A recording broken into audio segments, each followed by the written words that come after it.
ಇಷ್ಟೊತ್ತು ಯುದ್ಧದ ಭೀಕರತೆ ಹೇಗಿದೆ ಅಂತ ನೋಡಿದ್ರಿ. ಈ ಭೀಕರವಾದ ಯುದ್ಧ ನಮ್ಮ ದೇಶದಲ್ಲಿ ಸೃಷ್ಟಿಸಿರುವಂತಹ ಅವಾಂತರ ಏನು? ಸಿಲಿಂಡರ್ ಸಮಸ್ಯೆ. ಕಳೆದ 10 ದಿನದಿಂದ ಸಿಲಿಂಡರ್ ಸಮಸ್ಯೆ ಆಗ್ತಾ ಇದೆ. ವಿಧಾನ ಪರಿಷತ್ನಲ್ಲೂ ಕೂಡ ಗ್ಯಾಸ್ ಸಿಲಿಂಡರ್ನ ಸಮಸ್ಯೆ ಪ್ರತಿಧ್ವನಿಸಿದೆ.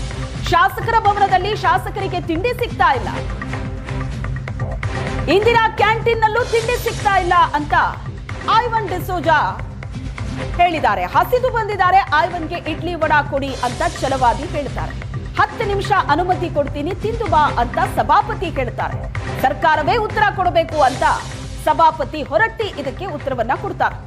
ಇದು ಪರಿಷತ್ನಲ್ಲಾಗಿತ್ತು. ಹೋಟೆಲ್ಗಳು ಬಂದ್ ಆಗಿದೆ, ಎಲ್ಲಿ ಹೋದರೂ ತಿಂಡಿ, ಸಾರ್ವಜನಿಕರಿಗೆ ತಿಂಡಿ ಸಿಗದ ಪರಿಸ್ಥಿತಿ ಆಗಿದೆ.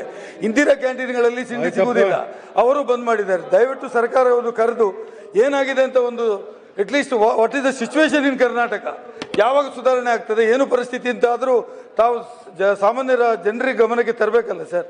ಇಲ್ಲಿದ್ರೆ ಜನರು ಇವತ್ತು ಪ್ಯಾನಿಕ್ ಆಗಿದ್ದಾರೆ ಸರ್. ಸರ್ಕಾರ ಹೇಳಬೇಕು, ಸರ್ಕಾರ ಕರೆಸಿ ಹೇಳಿ ಸರ್, ಕೇಳಿಸ್ಬೇಕು. ಜಮೀರ್ ತಂದು ಕೊಡ್ತಾನೆ ಸದ್ಯ ಹೇಳಿ. ಪಾಪ ಅವರು ಹಸಿದು ಬಂದಂಗೆ ಕಾಣ್ತದೆ. ದಯವಿಟ್ಟು ಇಡ್ಲಿ ವಡೆ ಅವ್ರು ಸಪೋರ್ಟ್ ಮಾಡಿ ಅವ್ರಿಗೆ ಇಡ್ಲಿ ವಡೆ ಕೊಡಿಸೋ ವ್ಯವಸ್ಥೆ ಮಾಡಬೇಕು ದಯಮಾಡಿ. ಶಾಸಕರ ಭವನದಲ್ಲಿ ಸಿಗ್ತಾ ಇಲ್ಲ, ಶಾಸಕರ ಭವನ ಹೋಟೆಲ್ ನಲ್ಲಿ ಸಿಗ್ತಾ ಇಲ್ಲ. ಕರೆಕ್ಟ್ ಇದೆ, ದಯವಿಟ್ಟು ಅದಕ್ಕೆ ಏನು ಇಡ್ಲಿ ಸೂತ್ರ ಅಂತ ಬೇಕಲ್ಲ, ಹೆಂಗಾದ್ರೂ ಮಾಡಿ ಎಲ್ಲಿಯಾದ್ರೂ ಒಂದು ಕಡೆ ಇಡ್ಲಿ ವಡ ದೋಸೆ ಪರಿಸ್ಥಿತಿ ಏನಿದೆ ಅಂತ ಬೇಕಲ್ಲ. ಗ್ಯಾಸ್ ಇಲ್ಲ ಅಂತ ಕೊಡ್ತೀರಾ? ಅವ್ರು ಹೇಳ್ತಾ ಇರೋದು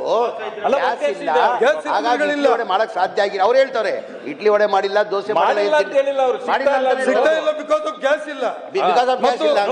ಮತ್ತೆ ಸಭಾಪತಿಗಳೇ ಇಲ್ಲ, ಎಲ್ಲಿವರೆಗೆ ಬಿಲ್ಲಲ್ಲಿ ಗ್ಯಾಸ್ ಚಾರ್ಜ್ ಅಂತ ಬರೀತಾರೆ, ಅವರೇ ಮಾಡೋದಾದ್ರೆ ಸಿಲಿಂಡರ್ ಕೊಡಿಸಿ, ಬಿಲ್ಲಲ್ಲಿ ಗ್ಯಾಸ್ ಚಾರ್ಜ್ ಅಂತ ಬರೀಲಿಕ್ಕೆ ಶುರು ಮಾಡಿದ್ದಾರೆ. ಪಾಪ ಅವ್ರಿಗೆ ಹೋಟೆಲ್ಗಳಲ್ಲಿ ಗ್ಯಾಸ್ ಚಾರ್ಜ್ ಅಂತ ಬರೀತಾರೆ ಎಕ್ಸ್ಟ್ರಾ, ಆ ಮಟ್ಟಕ್ಕೆ ಬಂದಿದೆ ಸರ್. ಇದು ಸರ್ಕಾರ ಒಂದು ಎಲ್ಲಿಯಾದ್ರೂ ಒಂದು ಡೈರೆಕ್ಷನ್ ಕೊಡ್ಬೇಕಲ್ಲ ಸರ್. ರಾಮಲಿಂಗಡ್ಡಿ ಅವ್ರು ಯಾರು ಹೇಳ್ತೀರಿ, ಲಘು ಅವ್ರ ವ್ಯವಸ್ಥೆ ಏನ್ ಮಾಡ್ತೀರಿ ನೋಡಿ. ಎಲ್ಲಾರು ಮಾಡಿ ಇಡ್ಲಿ ವಡೆ ತರಿಸ್ಕೊಡಿ. ಅಲ್ಲ, ಇಡ್ಲಿ ವಡೆ ತರಿಸ್ಲಿಕ್ಕೆ ಮಾಡ್ಲಿಕ್ಕೆ ಕೊಡ್ತಾ ಇಲ್ಲ, ಗ್ಯಾಸ್ ಸಿಲಿಂಡರ್ ಇಲ್ಲ, ಒಲೆಗಳಿಲ್ಲ, ಅಲ್ಲಿ ಕಟ್ಟಿಗೆ ಇಲ್ಲ. ಇಂಪಾರ್ಟೆಂಟ್ ಇದೆ ದೋಸೆ ಇಡ್ಲಿ.